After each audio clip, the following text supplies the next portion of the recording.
Hey everybody, late night video. We are once again sending the Washington Huskies preview out just a little bit late in the day.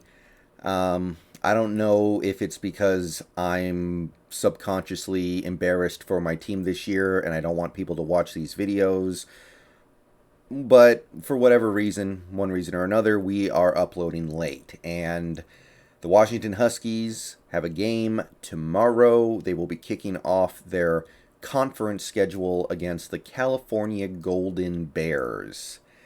So, this game, Huskies are favored fairly heavily.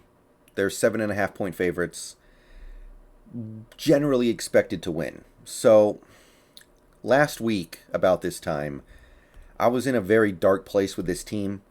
I mean, I wasn't really upset about it because I accepted that it was the reality, but I think that this team at that point in time I was thinking that this team might not win a game.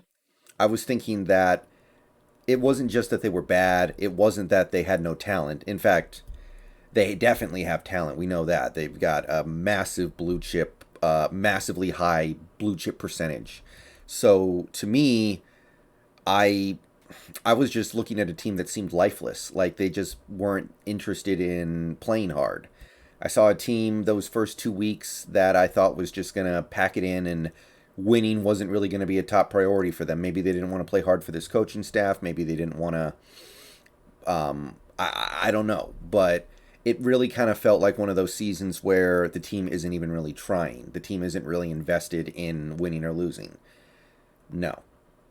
After last week's game against admittedly a probably very bad Arkansas State team, that's not the case because you can't score 52 points in a game when you're not at least somewhat engaged.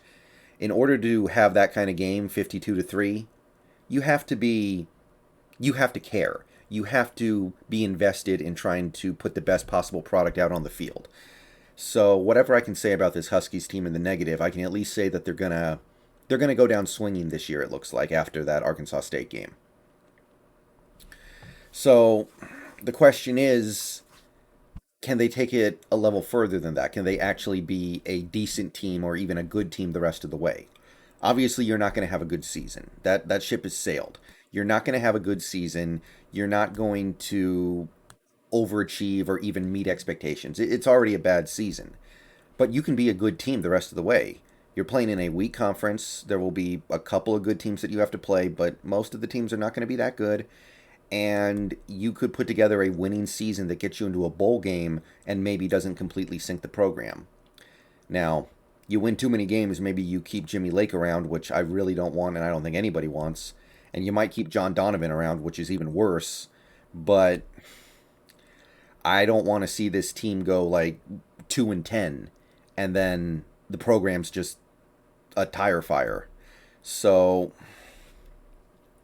California, it it would feel more legitimate than the Arkansas State game, of course, if you performed and won in this game. California, they seem like at least a somewhat fair match for a team as talented as Washington. Arkansas State, look, 52 points is 52 points.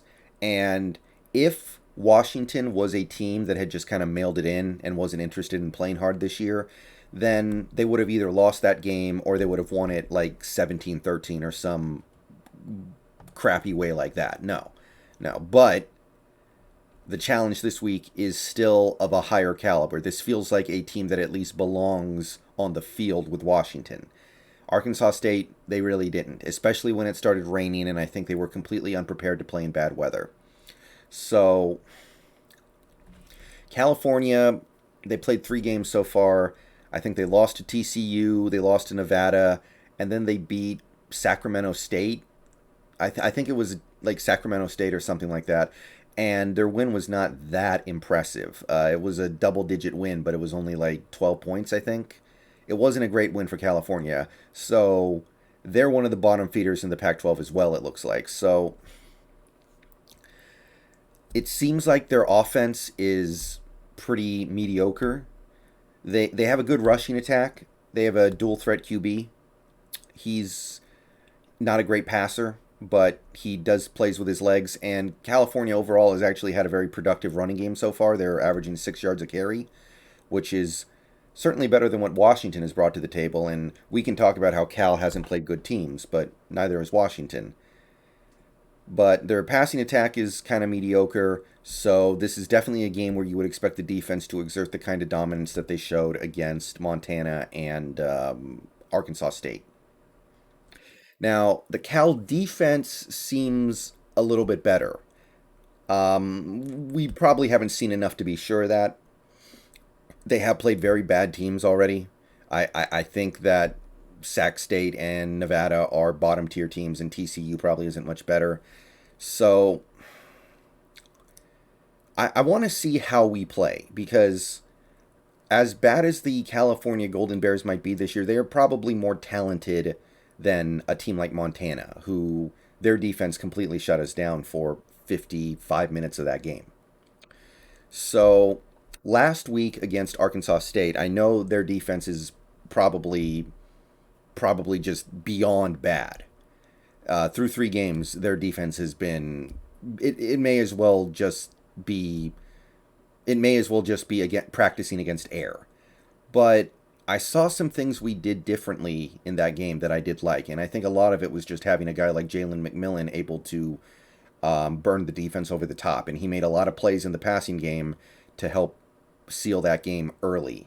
So better competition this week, but I want to see Dylan Morris allowed to throw without the training wheels. I want to see Dylan Morris without the training wheels again this week because he was making plays down the field against Arkansas State. And I know it's Arkansas State, but to me, the big thing is give Dylan Morris a chance to lose the game. Don't never give him a chance to lose the game and then still lose. You give him a chance to lose the game, and if he does, then you know he's no good, and maybe you can get O'Brien in there or maybe Heward in there. Like running the ball on, I think it was 4th and 6 against Michigan or whatever it was. Like why do that? You're probably not going to get it anyway. I know in your mind you're probably thinking, well, if we let Dylan Morris throw the ball, he's probably not going to get it because he's bad, but give him a chance to be bad so we can find out. And if he actually is bad, then we can do something else at quarterback maybe. I don't know, just a thought. So let him fling it around, let him sling the rock deep down the field, and let's see what he can do when he's given a little bit more opportunity to either sink or swim. Don't just don't just keep him in the floaties, you know? Let him sink or swim. That's what I'm asking for from this game against a slightly better opponent than last week. I want to start finding out if this guy is as bad as he looked in the first 2 games or if there's something salvageable here because I'll be perfectly honest, I'm not that interested in burning Heward's red shirt unless we feel like we have to or we feel like he's going to demand it.